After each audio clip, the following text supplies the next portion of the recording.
છોકરાએ કહ્યું તે ભરવી જ પડે ને. તે ભરો જ નહીં, એમાં હું નવાઈ કરો વાત કરો તે. અને તમે ચમ આવ્યા હોય કણ? એટલે અમે પૂછવા આવ્યા હતા ખાલી કેટલા પૈસા ભર્યા. 50,000 રૂપિયા ભર્યા, 3 હપ્તા ચડ્યા હતા 3. તો બીજો દાગીનો વેચી માર્યો નહીં. ના ભર્યા હતા મારી જોડે. એટલે પૈસા પડ્યા તો લોનો હુલિયા કરો હતા અરે તમે. છોકરાએ પોલાએ પેલા ડોક્યુમેન્ટ પર સહી કરાવી દીધી, બોનના કાગળિયા કરતા હતા ને તાણ.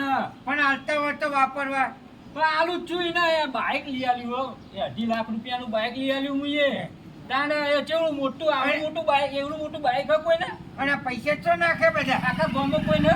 મારે ત્યાં નહીં. કોઈને નહીં. મારા છોકરાને હું લઈ આલ્યું, બીજા કોઈને નહીં લઈ આલ્યું. તો પૈસા બધા તો છે. હા? પૈસા એને ખબર હે, એની વાત જોઈ લો, એને આવે ને તો એના ટેટા તોડી નાખવું આપણે હાલ જ. પૈસા બધા હારી પહોંચી ગયા. આ એવું જ થયેલું હે. વાહ, પણ ડોશી કીધાવાની ના રે.